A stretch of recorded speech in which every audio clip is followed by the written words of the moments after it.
Open enrollment is coming up, so I thought we'd talk healthcare and options for paying for healthcare. Unfortunately, I am someone who is not healthy, who is stuck, being victimized by the healthcare system, by crowd health, by other evildoers, and so on. But there are ways we can optimize how you pay for healthcare. So let's talk about healthcare and how you can pay for it. One option, obviously, is standard health insurance, which can be a good solution. And in fact, before we even get into that, we got to back up. Let's think big picture. What are we trying to do?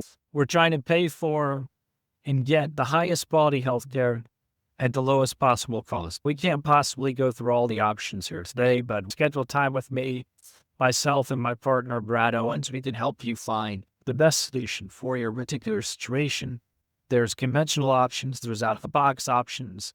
There are ways that you can package conventional options in an unconventional way.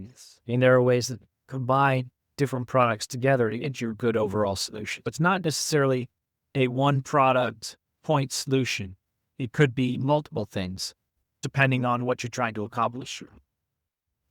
But the first question is, are you healthy? Do you have any health issues? And if you do have health issues, we need to understand those a little bit better. What are your pre-existing conditions? And what are you doing today for healthcare? Do you have nothing? Do you have health insurance, health sharing? What are your options going to be for next year? Are you going to have group benefits through an employer? Let's take a look at that. Let's take a look at your group benefit selections when it comes time. If you're not healthy, and if your conditions are fairly expensive or fairly serious, then probably your best option is one of the guaranteed issue exchange plans if you don't have employer-provided health insurance. If you do have an employer-provided group plan, go ahead and send it to us. We can help you. If you have an amazing employer benefits, and yeah, take it, but we can help you make a better use of it oftentimes and help you understand the ins and outs of it. And even with employer plans, there can be a couple situations where we can help. Sometimes the coverage is robust on the employee, but not on the dependents. Sometimes you can save people money by having a different plan on the dependents versus on the primary breadwinner. I've seen that multiple times where it makes sense for the employee to take the health insurance plan that his employer is offering him, but then to put his family either on a highly subsidized exchange plan or on a health sharing plan. So again, it does not necessarily make sense to have everyone in the family on the same plan because not everyone's in the same space health-wise. If someone is not healthy and the issues they're dealing with are not simple, like say type 2 diabetes, then they probably need a guaranteed issue exchange plan. But if someone is healthy, then health sharing might be a better option for them. We can look at all this differently. Also, if you have an employer plan, sometimes you tell people where if your employer gives you options, you have a lean option and a rich option that's more expensive, it gives you better coverage. We can help people take the lean option rather than the rich option and then supplement that with an individually owned plan and end up with a better overall solution for less money. That just shows how you can use different health insurance plans and different options in conjunction to get you the best solution overall. The other thing to consider is not just cost, but quality of care, obviously, and protecting your insurability. When it comes to quality of care, one of the things that's a big limiting factor is the network. So if you have an HMO style plan, or most of the individual plans that are available in the marketplace, there typically is a network of doctors, and we need to make sure that the doctors you want to see are in that network, or if there's certain specialists you need to see, are there any in your area? That's something that's important to drill into.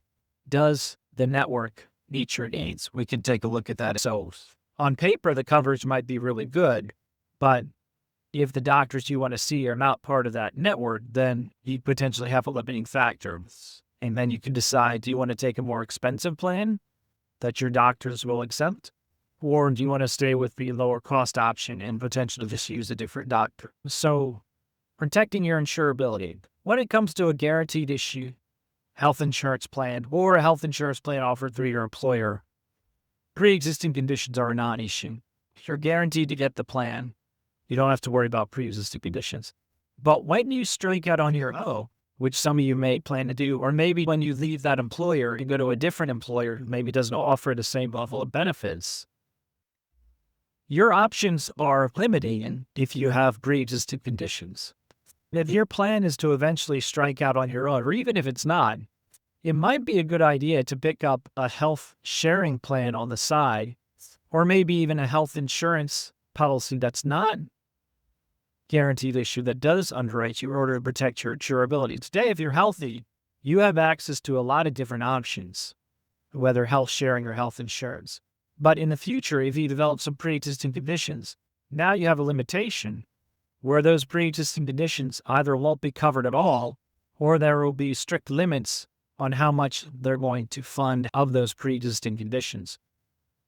It might be a good idea to pay more out of pocket and have, let's say, a health sharing plan on the side in addition to your employer-provided health insurance policy.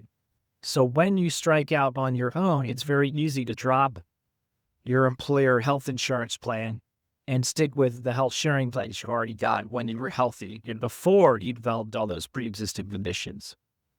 That can be an excellent option. But it's not just about reduce cost. It's about getting you the most robust solution to long-term care. Brad Owens has talked about how there are people who have their entrepreneurial vision ready to go. They got the infrastructure in place, but what's holding them back is they are dependent upon their employer for health insurance because they themselves or someone in their family has developed some condition, and it's really cost prohibitive for them to leave their employer because then they wouldn't have the employer-provided health insurance that's paying for a lot of the care that's being received.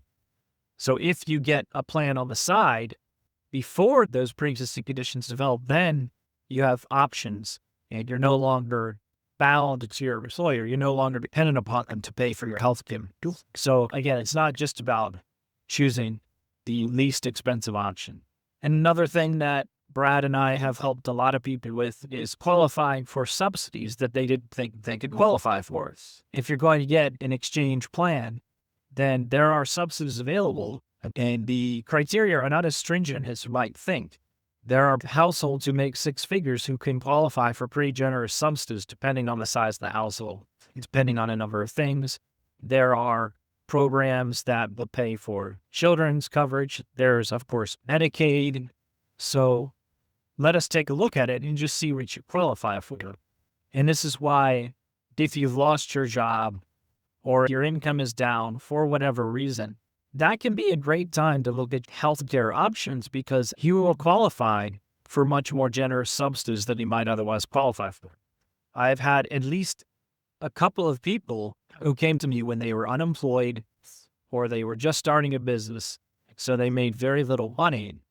And as a result, they did not have any health insurance because they thought they couldn't afford it. But after meeting with me, I showed them they could get a fully subsidized health insurance plan. So if the cost of the health insurance plan is zero out of pocket, why wouldn't you take that plan? In both of those cases, what they ended up doing was opting for an even richer health insurance plan where they still had to pay $15, $20 a month out of pocket, but they got the plan that might cost $700, $800 a month if you don't get that subsidy. That's another way you can help me. Let us take a look at your situation, and we can layer in multiple different products. As an example, a critical illness policy or a long-term care policy. So as an example, Crowd Health has a Black Swan product where effectively it's health insurance, not health insuring, but I'm going to be fuzzy with my language because people already are comfortable with the language of health insurance. So they will cover anything above $15,000. If you use my referral code, you'll pay, I think, only $40 a month per person for the first 3 months. And then after that, it's $95 a month per person. And they will cover anything above $15,000. So basically, it's a catastrophic only plan. So if you have no coverage, nothing, that might be something to consider where you can very inexpensively get some catastrophic coverage in place.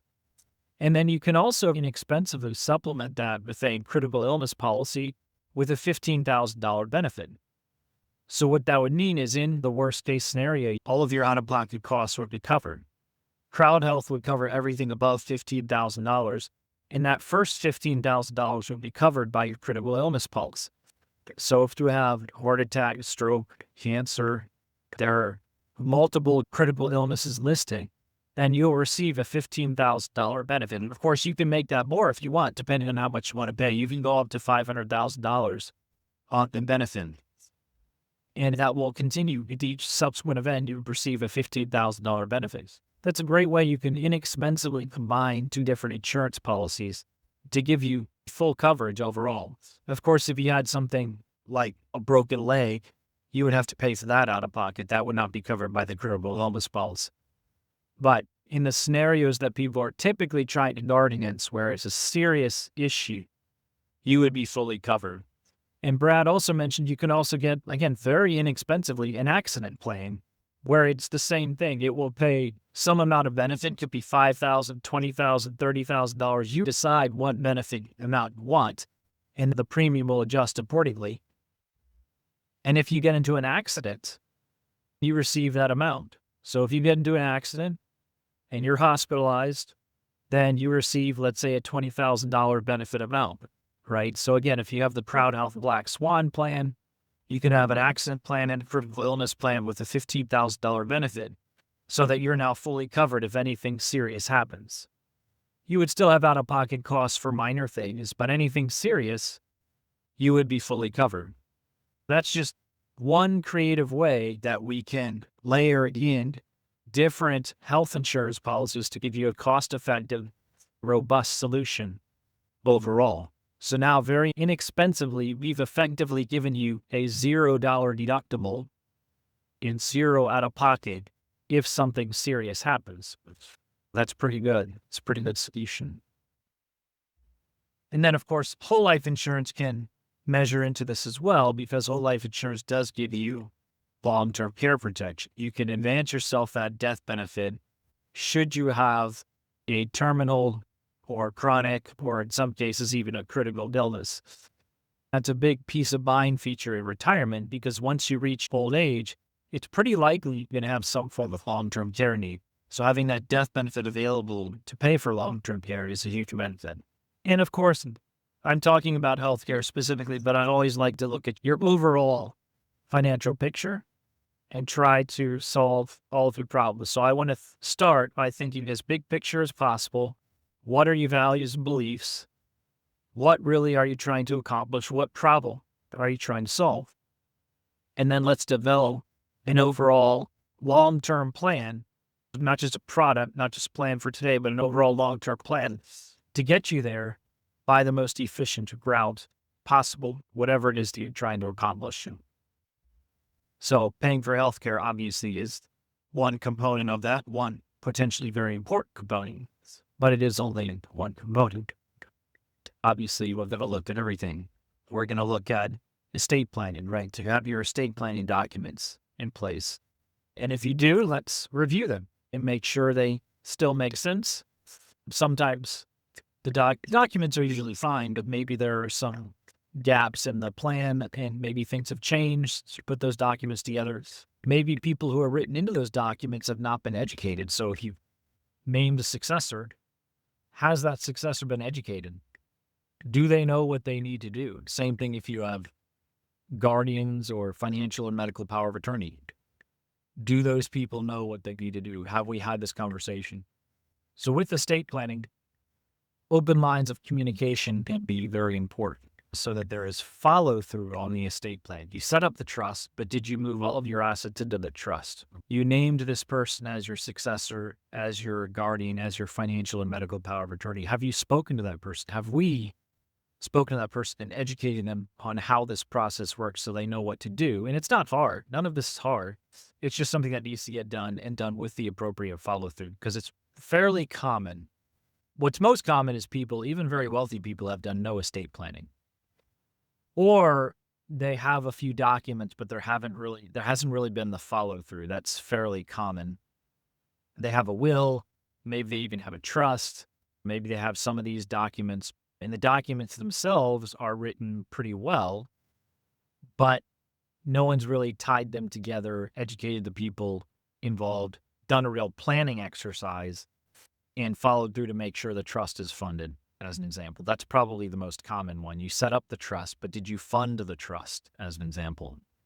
And is it the right kind of trust? A lot of people don't know that there are many trusts out there that do not avoid probate. And I know I'm getting into the estate planning conversation, but for those of you who do not know what probate is, when you die, there is a court process that your estate go through. That court process has a mandatory minimum of 6 months. It typically averages about a year, and it typically costs anywhere from 3 to 7% of the value of your estate in legal fees. So it's pretty easy to imagine if you die with a paid off $500,000 house, you're talking tens of thousands of dollars in legal fees and months of waiting that could have been avoided. And one of the easiest ways to avoid probate is to use a trust properly. But there are a lot of trusts out there that don't avoid probate. And a lot of people don't realize this. It's fairly typical. I see what's called a testamentary trust used. A testamentary trust does not avoid probate. Let's be clear on that. And I'm not an estate planning expert, so you should always take this with a grain of salt. Ask an estate planning attorney to be sure. But a testamentary trust does not avoid probate. A testamentary trust doesn't come into force until you die. And I honestly don't really see the use for a testamentary trust. In most cases, what we do for your average person is what's called a revocable living trust. Not an irrevocable, but a revocable living trust. You set up that trust, you move your assets into that trust, and then when you die, everything that's in that trust avoids probate. It's fairly straightforward and simple. Just make sure that you follow up, move your assets into the trust, and as you acquire new assets, you retitle them into the trust. So if you buy a new house, you get a new car, a new boat, you buy a rental property, whatever it is, just make sure you move those assets into the trust. So those are potentially some gaps there. On the life insurance side, of course, we're going to make sure that you have the appropriate amount of death benefit. Let me take a look at it. At the very least, I can help people understand what they have, and that is such a huge benefit. There's been no one who has looked through all of your financial documents and taken a big picture approach. Usually you'll have a product, but that product is sold in isolation. You have your investments over here, you have your home insurance over there, you have maybe some estate planning documents over there, then you have your bank accounts and credit cards, and no one has looked at all these things together and tried to give you an overall comprehensive analysis. And that's what I do.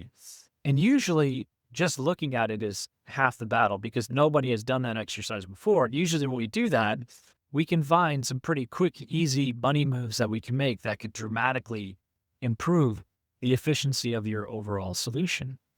And a big piece of that is just educating you on what you already have and how it interacts with the other components of your financial life, because nothing should be done in isolation, right? When you got your homeowner's insurance, if you even spoke to an agent, that agent didn't talk to your life insurance agent. He didn't talk to your estate planning attorney. He didn't talk to your financial advisor. So how does he know that he's gotten you the best solution if he hasn't spoken with these other people? Same thing with healthcare. If you have a health insurance agent, which you probably don't, that agent probably hasn't spoken to your financial advisor. He probably hasn't looked at your mortgage documents. He probably hasn't looked at your mix of bank accounts and credit cards in order to get you a solution that makes sense, not just in isolation, but in the context of your overall financial picture. So we will look at all of that, right? As an example, your health insurance agent probably doesn't know that life insurance can be a tool to pay for health insurance. He probably doesn't know that. And there are ways we can optimize using a life insurance policy to partially cover some of your healthcare expenses, especially when it comes to long-term care. We can also have a disability policy as well. That's another thing. It's not conventional health insurance, but it is a great tool that can be used in the case of disability and so on. So we have to look at a big picture. and just educating people on what they already have. Because it's not that people are ignorant. They've never had a real expert, a team of experts come and look at everything in their financial life. And it's fairly common that we discover nuggets, or at the very least, we're able to educate the client better so they better understand what they already have and can make a better use of it. It's like being handed the keys to a car, but no one ever taught you how to drive the car, right? And then when someone like me comes along and teaches you how to drive it, you realize, oh, this car has some real utility. Okay, I didn't realize that. I thought it was just part of my lawn furniture. I didn't realize I could actually use it to get from point A to point B. Okay, this is pretty cool. That's the kind of thing we do. And then unfortunately, sometimes there are some unpleasant surprises as well when I explain to people how different components in their plan works. As an example, the fact that the testamentary trust does not avoid probate. And sometimes clients get pretty upset when they hear that because they were under the impression that the trust did avoid probate. And that was the whole reason that they set up the trust in the first place. But now I'm the one who has to explain to them that a testamentary trust does not avoid probate. Sometimes with life insurance as well, I have to explain to them how their life insurance policy works. As an example, if it's a universal life policy, I explain to the client that the mortality costs in a universal life policy go up every year by design and how that works. And oftentimes we end up 1035 exchanging the universal life policy into a whole life policy where the mortality costs are fixed and they do not go up. But oftentimes people don't really understand all the moving components of their life insurance policy, even if it's just a term policy, and I can help them understand that.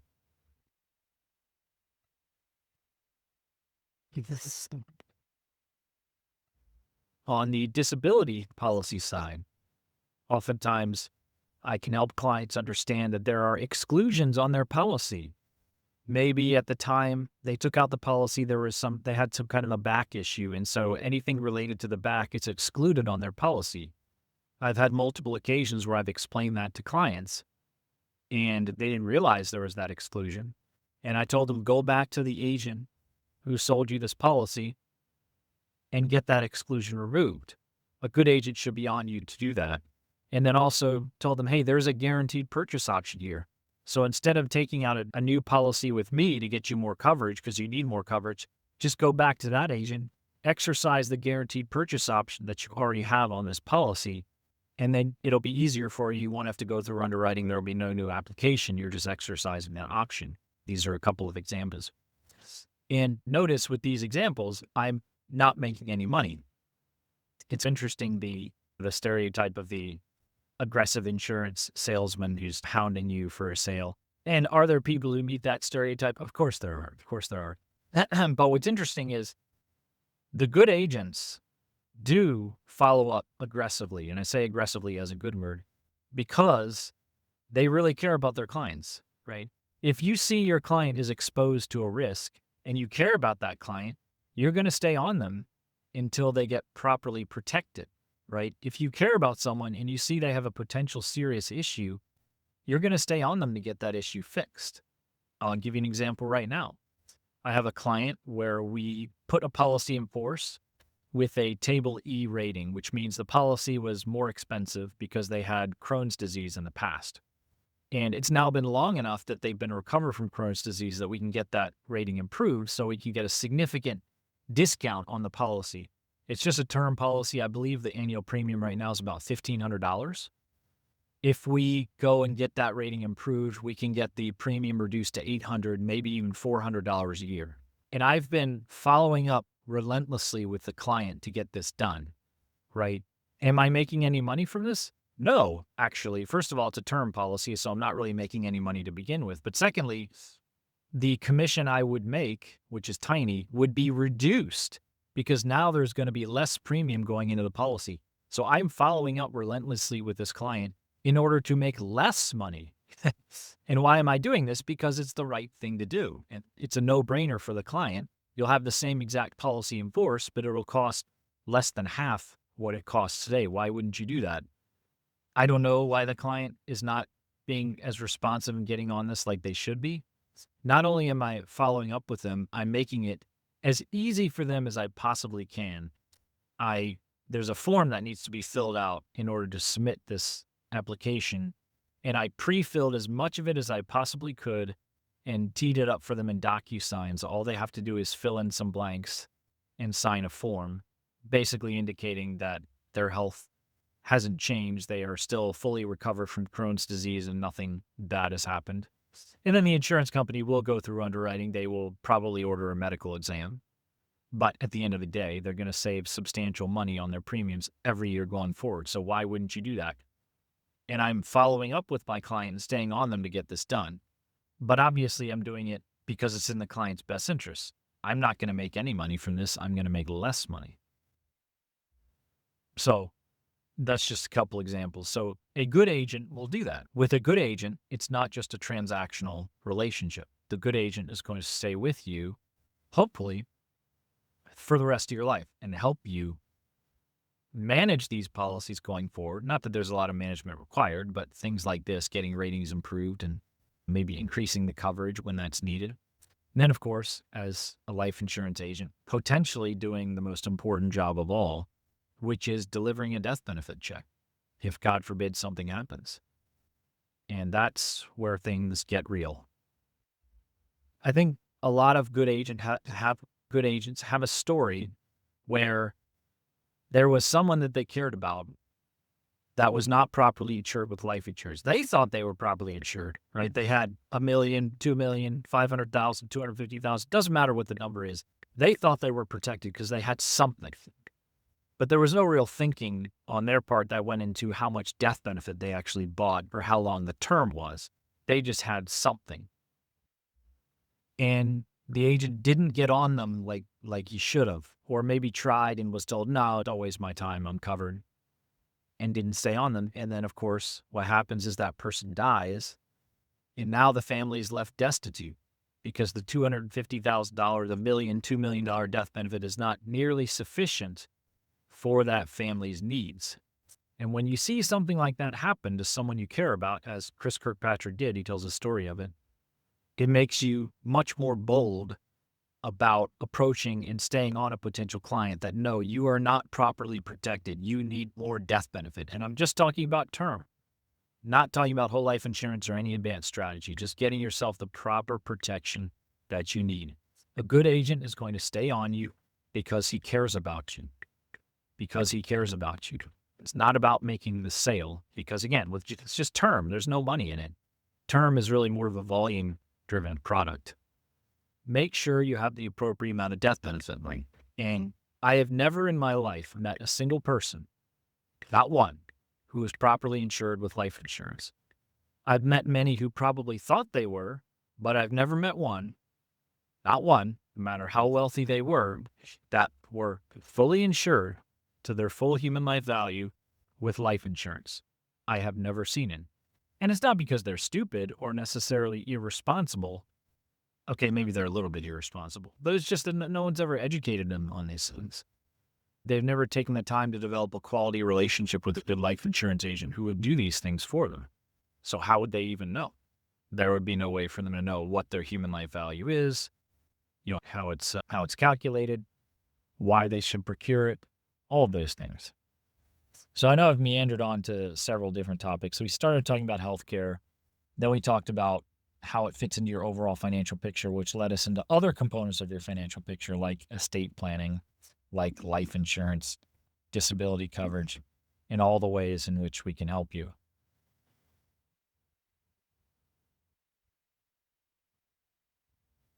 But taking that big picture approach is really important. And I think every financial professional is going to claim that he does that, but they really don't. Some will be more honest, like a home and auto insurance agent or a health insurance agent. They will be more honest about they just do that particular product. But your typical financial advisor will probably tell you that he takes a big picture approach. But I've never really seen one that does. And I've seen the results of their plans, and they always leave their clients just dramatically underinsured with life insurance, where they'll have more money in assets under management with that advisor than they have in total death benefit. It makes no sense to me. And those clients don't even know what their human life value is. They don't even know what fully insured would look like. So we try to take a big picture approach, and that by itself allows you to make a better use of whatever products you might have in your financial life, in your overall portfolio. And we start with the foundation. We don't jump into investments. We're not going to put the cart before the horse, right? We're not going to jump into investments. First, we're going to look at your foundation, which means things like insurance policies, building a safe pool of cash that's available to you, building your emergency fund, your opportunity fund, your estate planning, etc. Those foundational assets that are going to protect you going forward.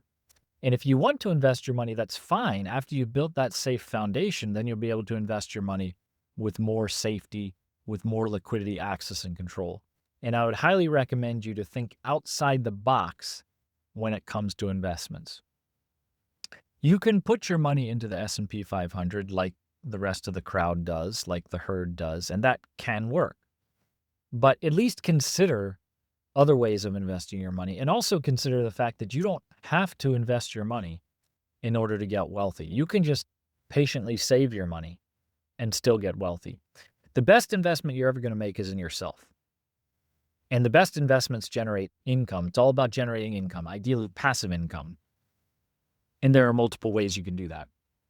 But that's really what it's about for me. Not return on investment, income.